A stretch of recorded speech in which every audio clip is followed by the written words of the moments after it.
नांदेडमध्ये बुरुड समाजाची आढावा बैठक उत्साहात संपन्न. आमदार किशोर जोरगेवार यांची प्रमुख उपस्थिती.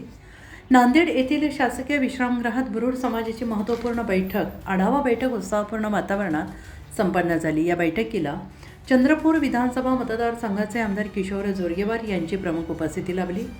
समाजातील विविध प्रश्न, अडचणी आणि विकासाच्या मुद्द्यांवर यावेळी सखोल चर्चा करण्यात आली. या बैठकीदरम्यान बुरुड समाजाच्या बांधवांनी शिक्षण, रोजगार, शासकीय योजनांचा लाभ, युवकांसाठी संधी तसेच समाजाच्या सर्वांगीण विकासासाठी आवश्यक सुविधा उपलब्ध करून देण्याची मागणी केली आणि समाजातील युवकांना कौशल्य विकास आणि रोजगाराच्या अधिक संधी मिळाव्यात अशी अपेक्षा व्यक्त करण्यात आली. आमदार किशोर जोरगेवार यांनी समाजाच्या प्रश्नांकडे गांभीर्यानं लक्ष देऊन न्याय मिळवून देण्याचं, शासन स्तरावर पाठपुरावा करण्याचं आश्वासन दिलं. समाज संघटित राहून विकासाच्या दिशेने वाटचाल करणे आवश्यक असल्याचं त्यांनी म्हटलं आहे. यावेळी समाजातील ज्येष्ठ नागरिक, युवक, महिला तसेच विविध पदाधिकारी मोठ्या संख्येनं उपस्थित होते. समाज एकजुटीने पुढे आल्यास विकासाच्या नवीन संधी निर्माण होतील असा विश्वास मान्यवरांनी व्यक्त केला.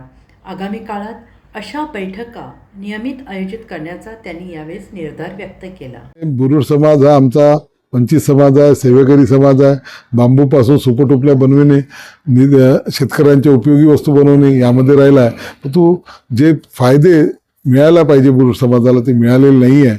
आणि म्हणून बुरुड समाजाच्या मागण्या ज्या आहेत जे आहे की आम्हाला 1500 फूट बांबू मिळाला पाहिजे. आमच्या समाजाकरता एक सभागृह या ठिकाणी मिळालं पाहिजे.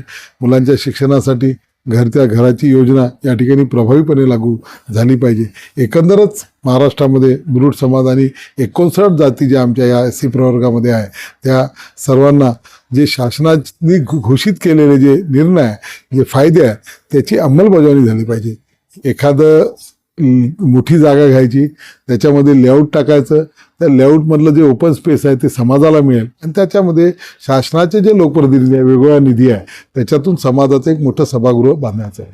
शासनाचं धोरण कोणती सरकारी जागा मिळवण्याचं देण्याचं आताचं राहिलेलं नाही, कारण की शासनाजवळ स्वतःच्याच इमारतीकरता उपयोगाकरता जागा राहिलेल्या नाही आहे. म्हणून मी हा प्रयोग चंद्रपूरमध्ये केला, नागपूरमध्ये केला आणि इतरही समाजांना सांगितला आणि तो यशस्वी झाला. त्याच्यातून समाजाच्या काही लोकांना ज्यांची आर्थिक स्थिती चांगली आहे त्यांना एक प्लॉट त्या ठिकाणी त्यांच्या घराचा, हक्काच्या घरासाठी प्लॉट तयार होतो आणि समाजाला त्या ठिकाणी जागा मिळते आणि त्याच्यातून मग लोकप्रतिनिधींच्या निधीच्या माध्यमातून, शासनाच्या निधीच्या माध्यमातून एक सभागृह त्या ठिकाणी होऊ शकते. हा एक मार्ग मी या ठिकाणी सांगितला. आणखी अनुषंगिक गोष्टी जसं रमाई योजना असेल तर ती SC प्रवर्गातील लोकांसाठी आहे, त्याचा लाभ घेण्याच्यासाठी आहे.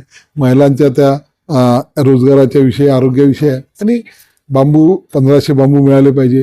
ते मिळवण्यासाठी आपल्याला काय करावं लागेल, कारण की अनेक कुटुंबाजवळ अजूनच बसवड वह्या नाही आहे, बांबू बुरुड वह्या या संपलेल्या, कारण की बांबू मिळत नाही म्हणून त्या हे झालेल्या आहे, म्हणजे निर्जीव झालेल्या आहे. त्याला पुनर्जीवित करावं लागेल. नव्यानं ते आपल्याला त्या वह्या घेऊन आपण जंगलामध्ये जाऊन शासनाच्या आपसकडे न जाता आपण सरळ शासनाची परवानगी घेऊन जंगलातमध्ये जाऊन आपल्याला जो योग्य हिरवा बांबू पाहिजे, कामायोग्य, तो बांबू तोडण्याची परवानगी आपल्याला घ्यावी लागेल.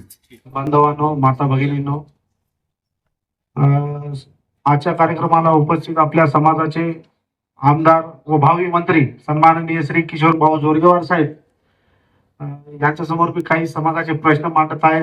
मी विनंती करेन साहेबांना की साहेब, की एक वेळेस समाजाकडे तुम्ही थोडं लक्ष दिलं तर आपल्या समाजातील जे काही गरीब बांधव आहेत, जे काही आर्थिकदृष्ट्या दुर्बल आहेत, त्या सर्वांचं एक चांगलं आपल्या आशीर्वादानं भलं होईल अशी विनंती करतो.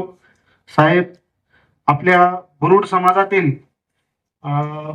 बरेच युवक माता भगिनींनी असे आहेत की हातावर त्यांचं पोट आहे. बांबू आणणे, सोमतुरड्या बनवणे, बाजारमध्ये जाऊन विकणे, आता तो धंदा आता तुम्हालाही माहित आहे साहेब की तो राहिलेला नाही, कारण प्लास्टिकचं सर्व काम चालू झाल्यामुळे सोमतुरडीला आता तेवढं काही व्हॅल्यू राहिली नाही साहेब. तर कृपया साहेब मी विनंती करतो समाजाच्या वतीनं की आपण काहीतरी समाजाच्या प्रत्येक कुटुंबियाला शासनामार्फत एक 10 लाख रुपये तरी लोन आपल्या 50% सबसिडी मार्फत मिळावं अशी विनंती करतो साहेब.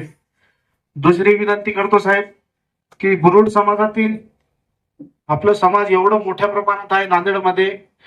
4-5 वाजेपर्यंत साहेब खूप समाज होता इथं. हे हॉल पूर्ण भरलं होतं, बाहेरही पूर्ण भरलं होतं. थोडं लेट असल्यामुळे थोडं आपण हे झालो. तर साहेब मी एक विनंती करतो की आपल्या नांदेडमध्ये एक कमीत कमी 1000 लोक जमाव असं भवन निर्मितीसाठी जागा आणि निधी उपलब्ध करून द्यावा.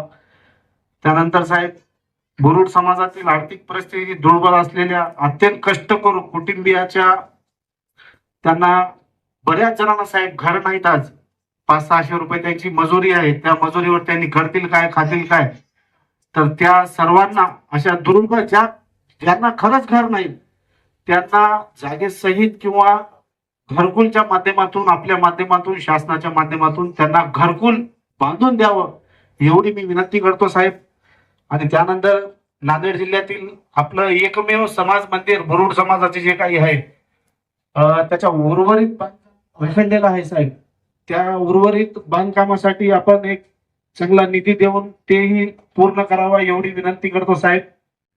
त्यानंतर आपल्या समाजातील काही महिला आमच्या भगिनीने आणि आमचे बंधू ज्यांचे नाव सोनलताई वडे आणि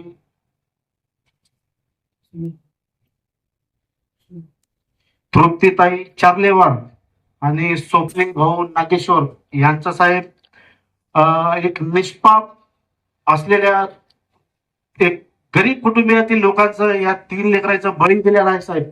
आणि त्यांचं हात एवढं हे आहे साहेब, त्यांना लेकरं सुद्धा आहेत छोटे छोटे 2-2 वर्षाचे. त्यांचं आता पालन पोषण त्यांच्या मुलीच्या आई वडील करत आहेत. तर त्यांचंही परिस्थिती तेवढी आर्थिक नसल्यामुळे आपण यांना साहेब आर्थिक मदत मिळवून द्यावी एवढी विनंती करतो साहेब. त्यानंतर बुरुड समाजाला शासनाकडून जे बांबू जाहीर झालेला आहे, प्रत्येक कुटुंबियाला 1500 बांबू मिळावा. परंतु साहेब आपणही खूप त्या बांबूसाठी शासनाकडे मोठ्या प्रमाणात लढा देत आहोत. तर जोपर्यंत बांबू मिळत नाहीत साहेब तोपर्यंत त्या बांबूची कमीत कमी रक्कम तरी समाजापर्यंत थोडी किमान का होईना ते मिळवून द्यावी. आणि साहेब काही आपल्या समाजातील असे फॅमिली आहेत की एकाच घरामध्ये 5-5 मुली आहेत आणि कोणाच्या घरात तर मुलीच नाही. पण ज्यांच्या घरात 5-5 मुली आहेत त्यांची एवढी परिस्थिती बिकट आहे की ते करतील काय, खातील काय, लेके पोरायचे लग्न करतील कसं. तर त्या मुलींच्या विवाहासाठी कन्यादान करण्यासाठी एक चांगली काहीतरी योजनेमार्फत आपल्या मार्फत त्यांना एक आर्थिक मदत सर्वांना मिळाली पाहिजे. आणि साहेब बुरुड समाज अत्यंत गरीब असलेले कुटुंबियाच्या मुलांच्या शिक्षणासाठी जे खरंच गरीब आहेत आणि त्यांचे मुलं शिक्षणासाठी खूप पात्र आहेत पण आर्थिक परिस्थिती नसल्यामुळे ते शिक्षण घेऊ शकत नाहीत. पण त्यांना आपण एक आपल्या मार्फत किंवा शासनाच्या मार्फत शासन आपल्या शिक्षणासाठी एक चांगली योजनेमार्फत त्यांना आर्थिक मदत करावी एवढी विनंती करतो साहेब. आपण आमच्या शब्दाला मान देऊन या कार्यक्रमास उपस्थित राहिल्या त्याबद्दल मी सर्व समाजाच्या वतीने आपलं धन्यवाद करतो.